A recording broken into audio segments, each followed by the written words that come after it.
matagutlo, matagadlaw. Adunay mga panghitabo dito sa kauluhan.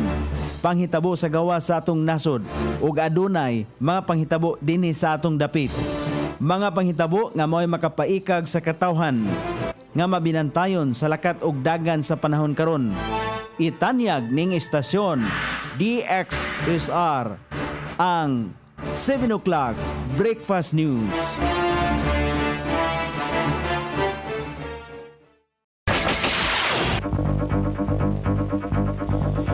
Higala, kumusta? May buntag Iligan, may buntag Mindanao, may buntag Pilipinas.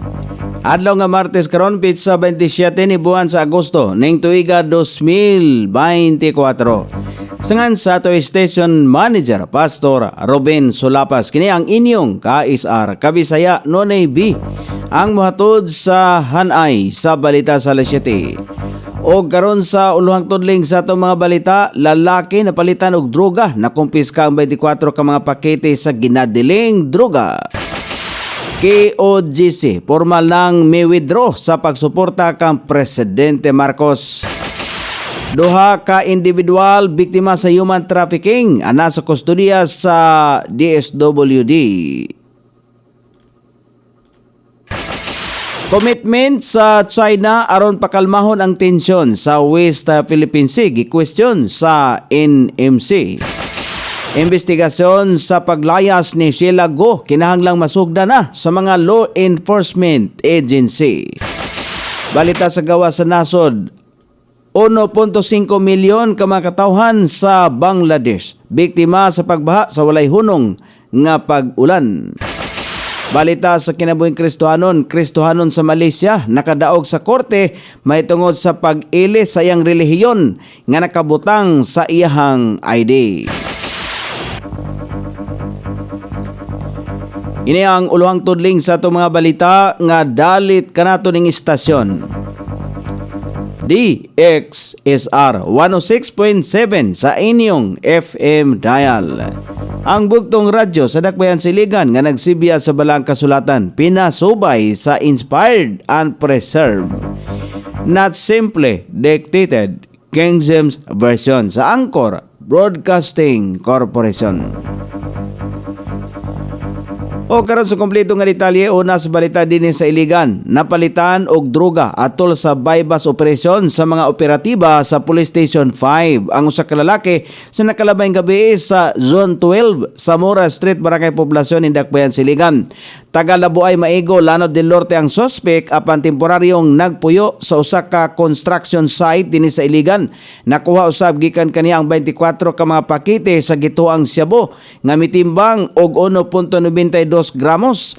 Miangko ng suspect nga kaduha na siya na dakpi sa kasong pagpayuhot og ginadiling droga og nakagawa sa bilangguan niadtong tuig 2023. Ana siya karon sa kustodiya sa Police Station 5. Diin giandam na ang kasong paglapas sa Republic Act 9165 batok ngadto kaniya.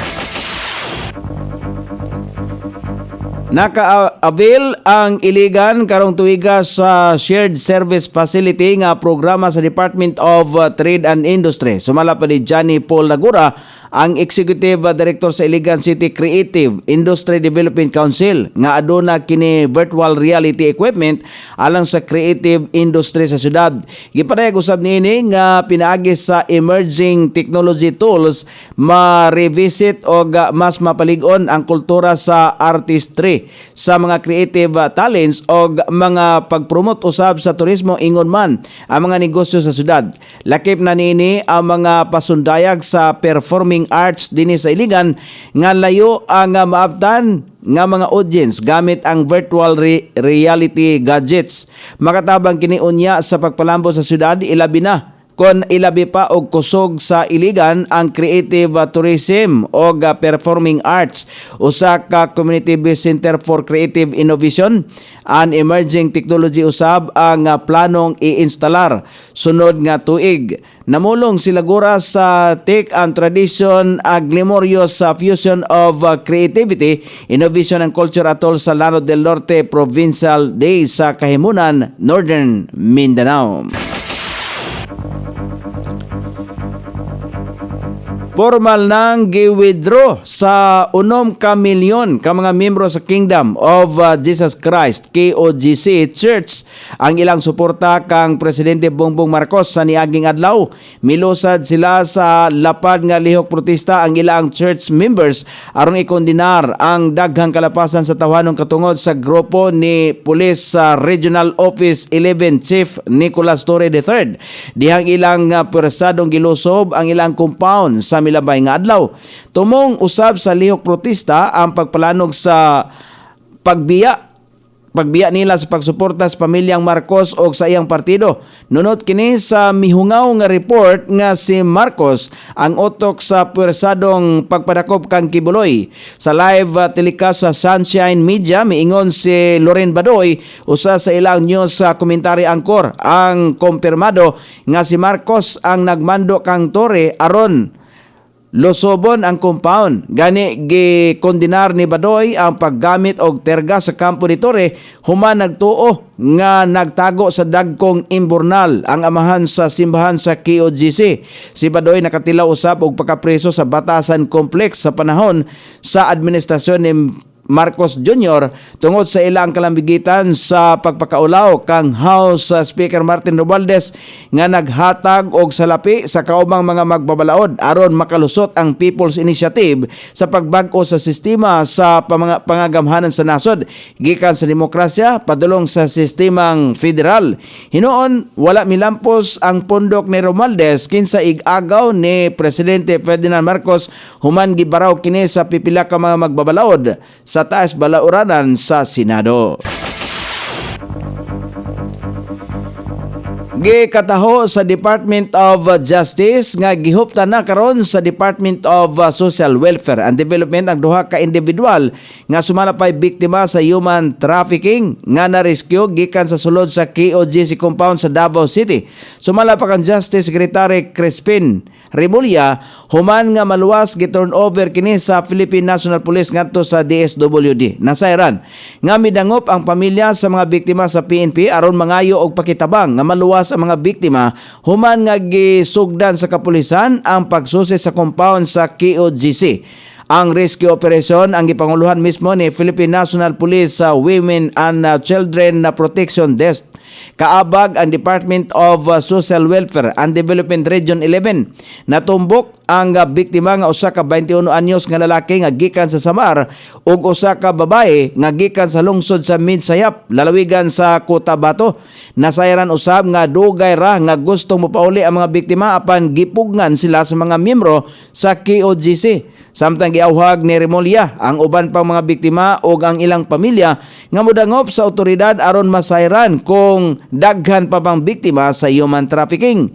Gisiguro sa ni Remulla nga padayon nilang pakusgan ang kolaborasyon tali sa DOJ, Interagency Council Against Trafficking, Philippine National Police, DSWD ug uban pang ahensya aron masiguro nga mamahimong lig-on ang mga kasong ipasaka batok sa mga responsable. Gi-question sa National Maritime Council ang commitment sa China aron pakalmahon ang tensyon sa West Philippine Sea. Kini human nga dili pa lamang dugay pagbangga og pagwater cannon sa China Coast Guard sa mga barko sa Bureau of Fisheries and Aquatic Resources hadol sa Escoda Shoal. Sumala pa sa National Maritime Council, gikasubo nila ang pagbalik-balik nga agresibong unprofessional ug illegal nga aksyon sa China. Gihimo sumala pa niya kini sa China sa mga barko sa Pilipinas bisan sa kanginan niadto mga nakalabay nga mga semana.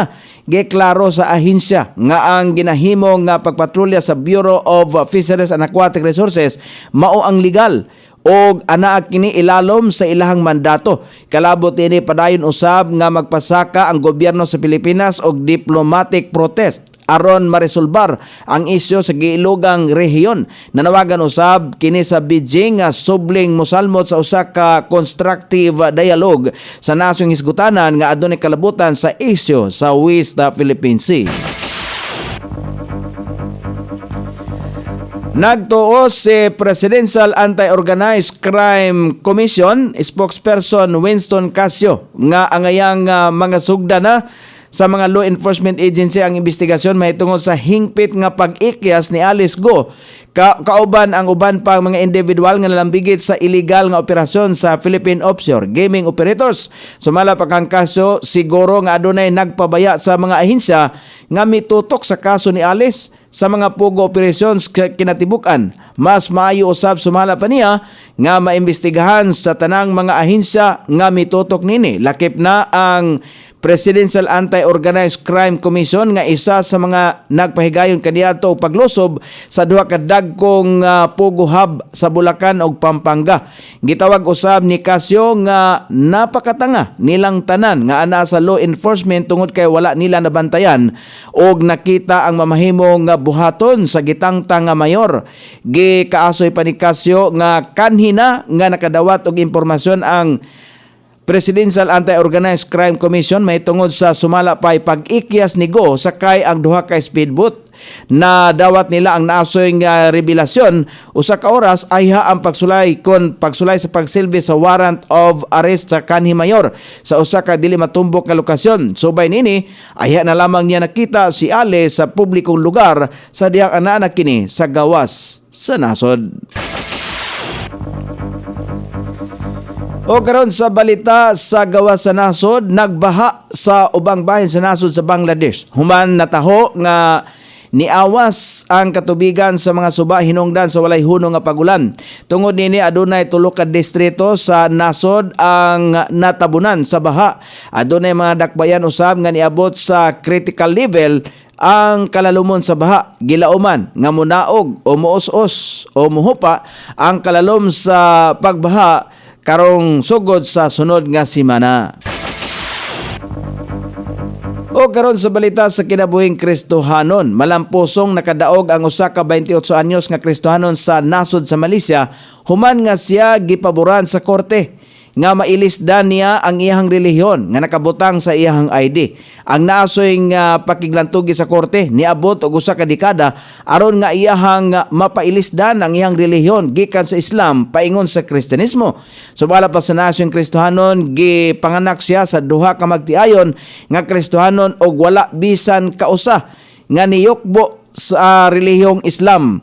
Dakong kalipay ang nasinatian sa nasyong Kristohanon human ang pila ka tuig nga pagpakigbatok sa iyang kaso ngadto sa korte. O karon sa pagmanabana sa kahimtang sa dagan sa panahon, ang hanging habagat padayon makaapektar sa Luzon o Visayas, ang Metro Manila, Mimaropa, Cavite, Batangas, Antique, Bicol Region o ubang bahin sa Calabarzon o Visayas ang makasinati o madagumon nga kalangitan inubanan sa patag-patag nga mga pagulan kini epekto sa hanging habagat. Samtang ang Mindanao ang makasinati gihapon sa madagumon nga kalangitan inubanan sa katag-katag nga mga pagulan kini epekto sa localized thunderstorm. Sukod sa temperatura dinhi sa dakbayan Siligan, ang kabugnawon ana sa 24 ug ang kainiton mosangkot sa 32 degrees sentigrado. Ang adlaw misilang kaganiha sa alas 5:44 ug mosahop unya sa alas 6:11 sa sayong takna sa kagabion.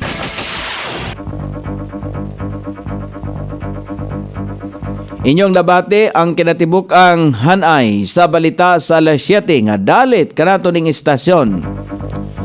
DXSR 106.7 sa inyong FM dial.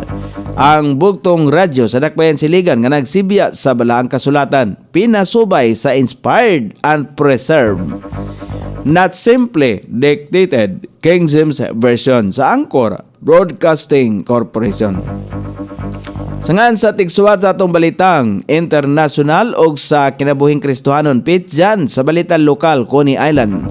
Sa ato station manager, Pastor Robin Solapas. Kini ang inyong KSR, Kabisaya, Nonoy B. Magpasalamat og mingon. Mayong buntag, Iligan.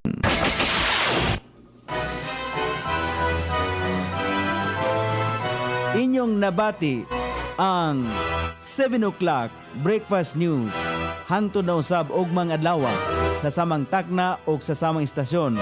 Daghang salamat sa iyong pagpaminaw og maayong buntag.